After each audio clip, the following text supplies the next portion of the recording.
फैसले तो बहुत से पीएम लेते रहे हैं, लेकिन मोदी जी अपने अंदाज के लिए जाने जाते हैं। अब तक किसी प्रधानमंत्री ने अपने मंत्रिमंडल के 23% मंत्रियों को लंबी छुट्टी पर नहीं भेजा। दरअसल मोदी जी आपदा को अवसर में बदलना खूब जानते हैं। कोरोना के वक्त सरकार की कोताही देशी विदेशी मीडिया में खासी सुर्खियों में रही। ऐसे में ठीकरा डॉक्टर हर्षवर्धन पर फूटा।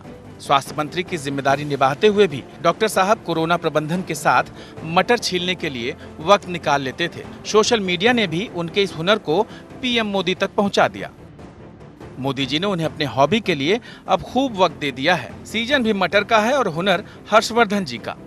बहरहाल सोशल मीडिया हमेशा से मोदी जी के लिए खबरी का काम करता रहा है। खबरी तो खबरी, मोदी जी की लोकप्रियता की खबर दूर दुनिया तक पहुंचाता रहा है। इतना पॉपुलर बना दिया था मोदी जी को कि उनकी तुलना दुनिया भर में ट्रंप की शोहरत से होने लगी थी। लेकिन उन्होंने खुद ट्रंप का हश्र देख लिया था कि ट्विटर, फेसबुक से ट्रंप की भिड़ंत का क्या अंजाम होता है।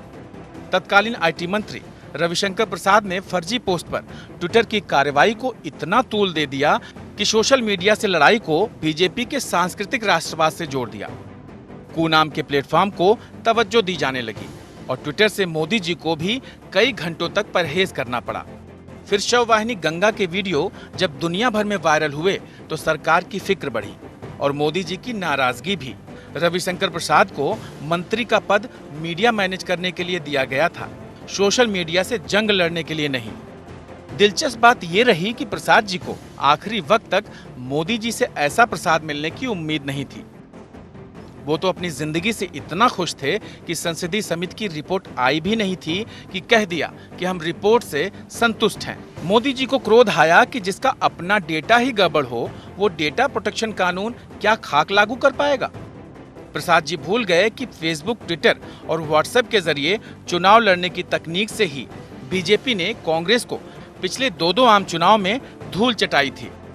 यही नहीं, मीडिया विभाग न रखने वाले आरएसएस के संदेशों को भी व्हाट्सएप यूनिवर्सिटी के जरिए प्रचारित प्रसारित करके ही देश में हिंदुत्व की लहर खड़ी की गई थी। लेकिन लफड़ों और झगड़े की वजह से कोरोना की बदनामी की लहर ने सोशल मीडिया के सहारे मोदी जी की लोकप्रियता को रसातल पर पहुंचा दिया। लेकिन जाहिर है कि प्रसाद जी अब अपना अकाउंट बंद होने के लिए ट्विटर से शिकायत नहीं करेंगे। दरअसल शिकायती लोग मोदी जी को बहुत पसंद हैं भी नहीं। इधर मजबूरी ये होती जा रही है कि जो संघ को पसंद हो वही काम करना पड़ रहा है। संतोष जी ने योगी सरकार के प्रति असंतोष दिखाते हुए शिकायती चिट्ठी क्या लिखी, वे गंगवार हो गए। अब तो कहा जाने लगा है कि ज्यादा साफ मत बोला करो वरना संतोष गंगवार हो जाओगे।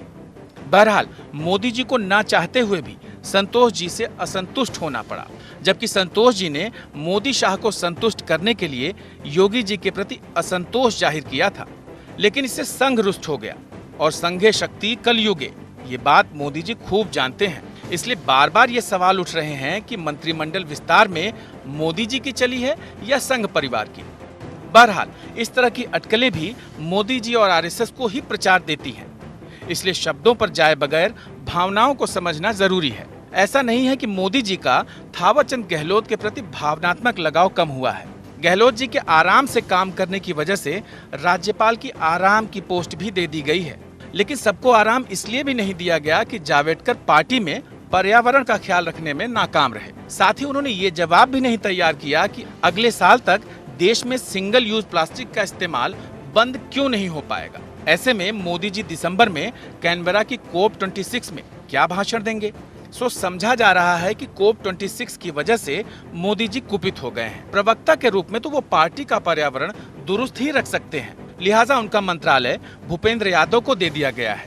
भूपेंद्र जी श्रम के साथ साथ पर्यावरण की भी रक्षा करेंगे। इससे शिक्षा मिलती है कि मोदी जी को लो प्रोफाइल लोग बहुत पसंद हैं, जो हल्ला गुल्ला कम और काम ज्यादा करें। लेकिन शिक्षा मंत्री रमेश पोखरियाल खुद खरे नहीं उतर पाए मोदी जी के पैमाने पर। डॉक्टर साहब पढ़े लिखे तो बहुत हैं, लेकिन मोदी जी को पढ़ने में नाकाबिल रहे। संघ परिवार ने नई शिक्षा नीति के लिए जबरदस्त अध्ययन किया है। तथाकथित धर्मनिरपेक्ष पाठ्यक्रम से लेकर शिक्षा पद्धति तक बदलने की योजनाएं बनाई गई हैं और अमल के लिए आरएसएस दबाव भी बनाता रहा है। नई शिक्षा पद्धति लागू भी हुई, लेकिन डॉक्टर पोखरियाल ने थाली और ताली नहीं बजवाई। सरकार और संघ को काम के साथ प्रचार भी चाहिए।